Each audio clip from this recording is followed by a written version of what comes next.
Hello everyone and welcome back to the lesson. Today we continue with the topic personal financial management. In our last session we defined personal financial management as the process of planning, organizing, directing and controlling one's financial affairs in order to achieve financial goals and financial well-being. Then in that lesson, we studied the financial problems encountered in managing individual financial affairs. We also mentioned that one of the key components of personal financial management is savings and investment. And that will form the basis of our today's lesson. We're going to study savings and investment considerations in personal financial management. So by the end of this lesson, you should be able to outline the considerations regarding savings and investment as far as personal financial management is concerned. And candidates, when it comes to personal financial management, savings and investment considerations are crucial. In other words, that is to say that savings and investments are critical components that contribute to the financial security, and they also contribute to achieving long-term financial goals. So, what are these savings and investment considerations? We begin with savings considerations. What are the savings considerations? What should be considered when dealing with savings in personal financial management? The first point is emergency fund. Emergency fund. It's important to establish an emergency fund when dealing with personal financial management. Individuals should aim for enough in order to cover at least 6 months worth of living expenses. Why? Because this fund acts as a safety net for unexpected expenses or events like job losses. In our last lesson, we identified some of the unexpected expenses under the financial problems that may be incurred in personal financial management. So establishing an emergency fund is critical. All right? And I've said one should have an emergency fund. One should set aside money in an emergency fund enough to cover for at least 6 months expenses, so that when unexpected events occur, the life of an individual is not negatively impacted. That is to say, if you are in salaried employment, then you ought to have an emergency fund which can be able to cater for your needs in an event where you lose the job. Do you understand? At least 3 months, 6 months that will act as a safety net for unexpected expenses. Emergency fund. This is the first saving consideration. Also consider short-term goals. Number 2, short-term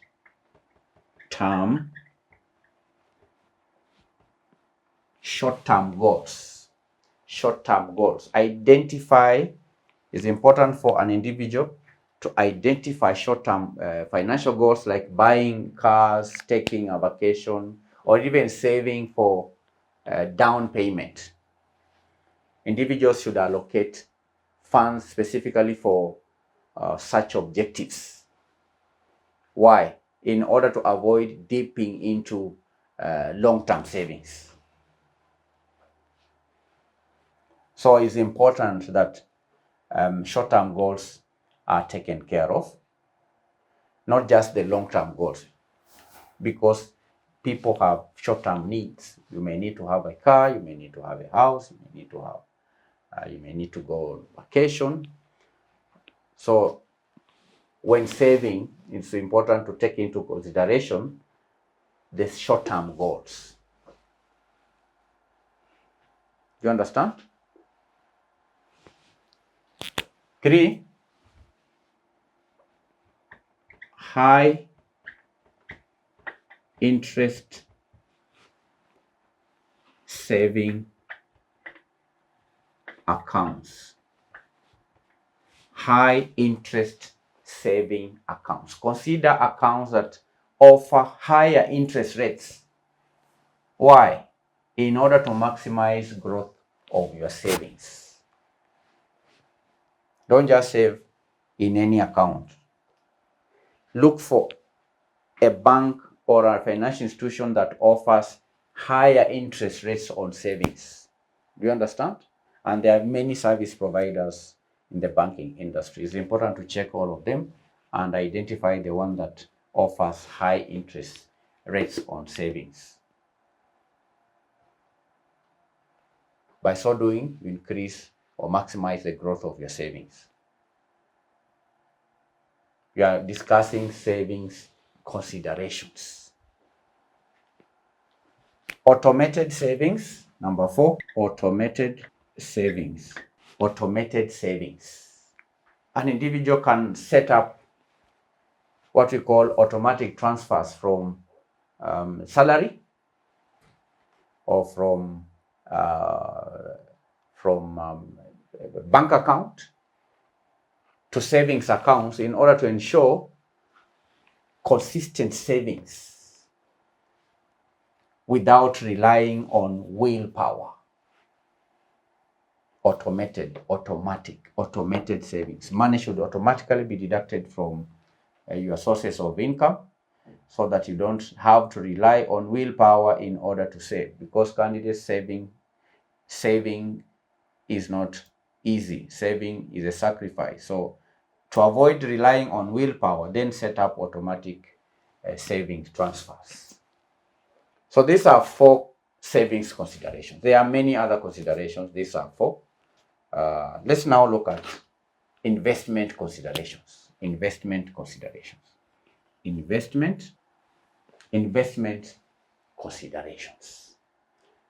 The first investment consideration is what we refer to as risk tolerance. Risk tolerance. It's important for individuals to assess their risk tolerance before investing. Individuals should consider how comfortable they are with the market fluctuations, how comfortable they are with the potential losses, and so on.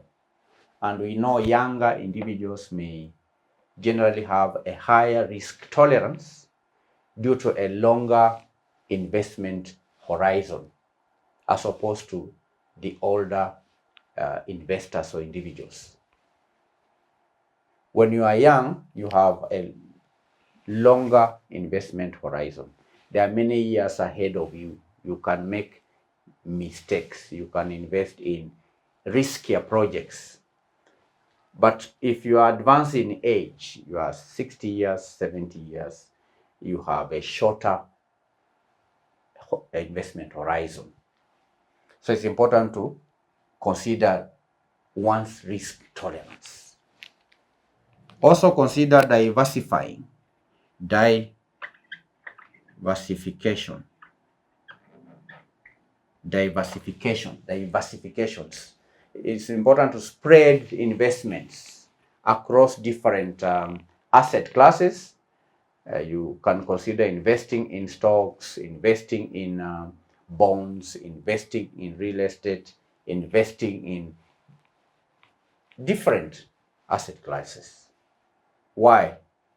When you diversify in different asset classes, then you mitigate risk.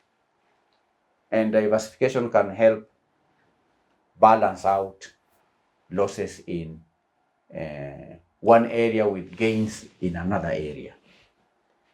Diversification. Number 3, investment goals. Investment goals. Define your investment goals. Is your investment for retirement? Is your investment for buying a house? Is your investment goal for funding education and so on? So define your investment goals, whether they are for retirement, whether the goal is for buying a car, where the goal is buying a house, or your goal is to fund your education of your children, and so on. Why? Because different goals might require different investment strategies, may require different investment horizons, and so on. So one key investment consideration is having investment goals. Investment goals. Define your investment goals. 4, research and education. Research and education. It's important for an individual to understand the investments that they are considering, whether it's stock or mutual funds or ETFs or real estate. Depending on the investment, it's important to have knowledge about where your money is going.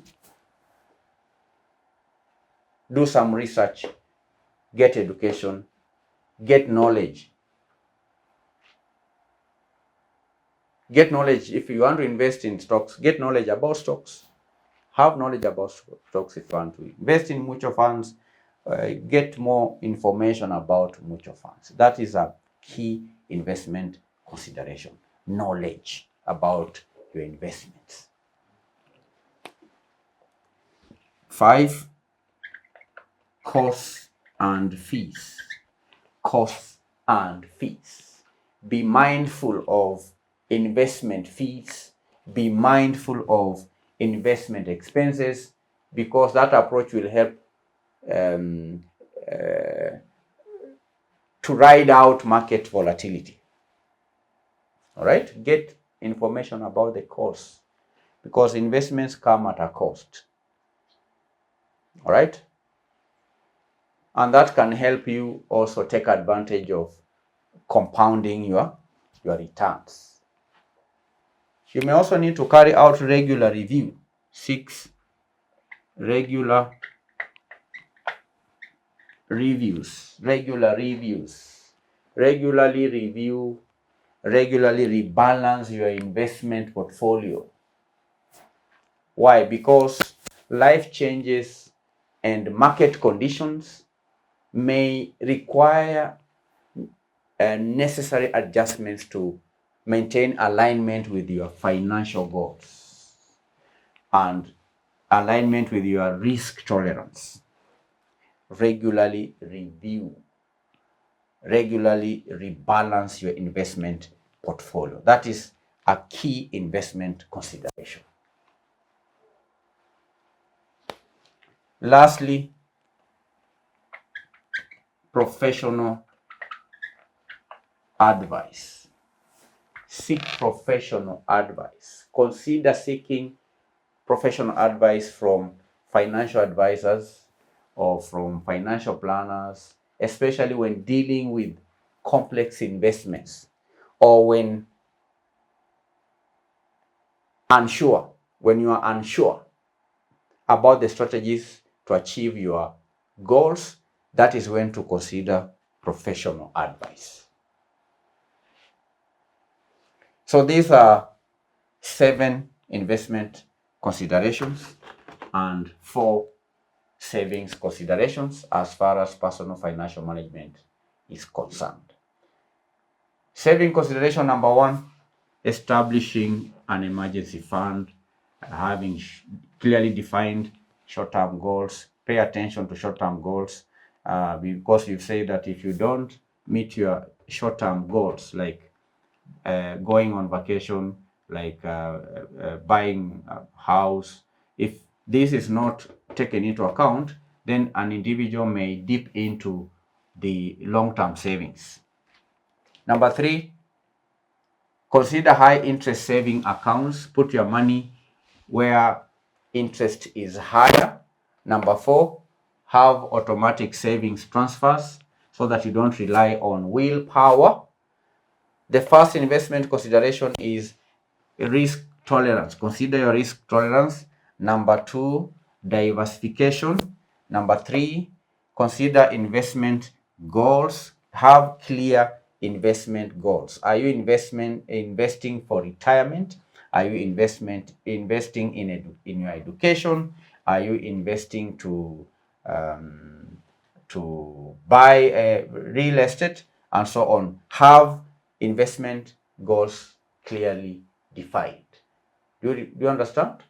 Yes, you do. Number 4, research and education. Get knowledge about investments. Number 5, consider costs and fees. Costs and fees. Be mindful of investment costs.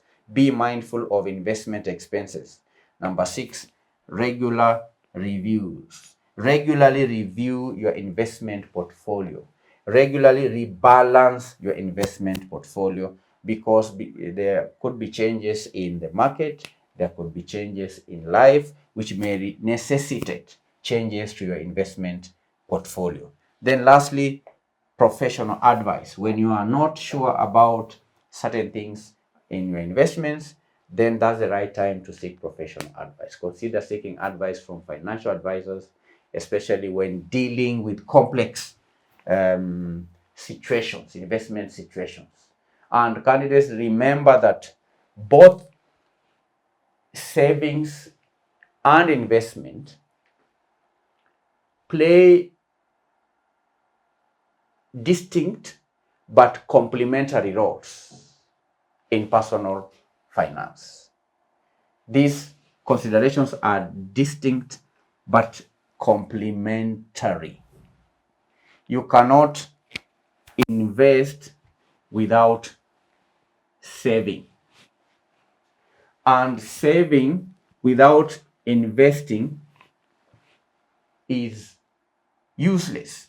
So these two are distinct, but they complement each other. Savings provide liquidity.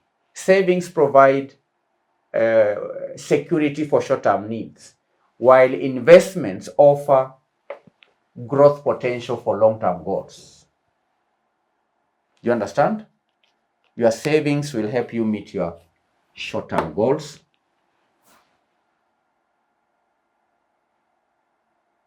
Your savings will guarantee liquidity.